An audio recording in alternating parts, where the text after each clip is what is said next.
Hello, I'm Maryam. Moshiri with BBC World News, our top stories. Hello and welcome to the programme. A Donald Trump rally in Chicago has been called off amid chaotic scenes after protests against the Republican presidential frontrunner led to violent clashes. There were scuffles between opponents and supporters both inside and outside the rally venue at the University of Illinois. The police say they were not consulted by Mr. Trump over the rally's postponement. From Washington, here's Laura Bicker. Well, one anti-Trump protester who was at that planned rally was Jedediah Brown. What kind of an environment was it? What did you find when you got there, when you were there? That's protester Jedediah Brown talking to me.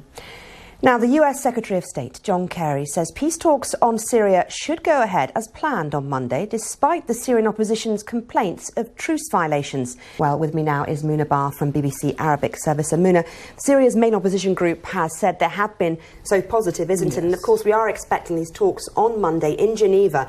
Who will be round the table this time?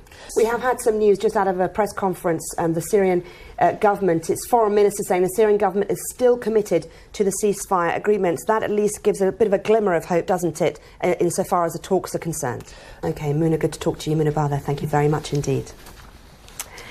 The United Nations has passed a resolution that would allow it to send home peacekeepers accused of sexual abuse.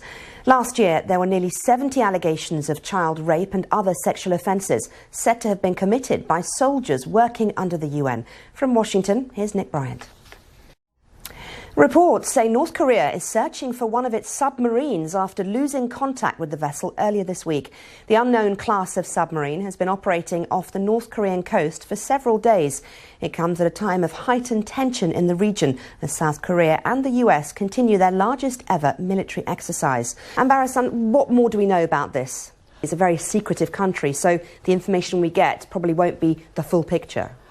In the meantime, North Korea has issued another threat of war over military exercises being conducted by the US and South Korea. Now, the North Korean army has said it's prepared to launch a preemptive strike in response to any sign that invasion is being prepared.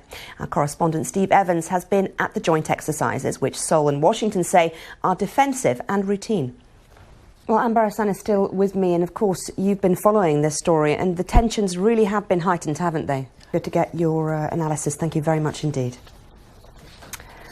Now do stay with us here on BBC News because still to come, change. This is BBC World News. I'm Maryam Moshiri and these are the latest headlines. The funeral of the former US First Lady Nancy Reagan has taken place in California.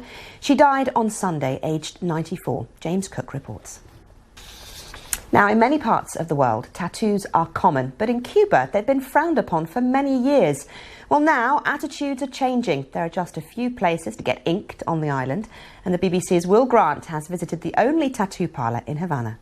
Yeah, right, I don't think so, Will. That's Will Grant there. Now, at 106 years old, she became the star of a White House video that went viral. But now Virginia McLaurin is turning 107. The grandmother from Washington, D.C. achieved her dream of meeting the president last month. She's now received a presidential medal. Ben Bland reports. Get in touch if you have any comments. On Twitter, I'm at BBC Maryam. From me and the team here, thanks for watching. Bye-bye.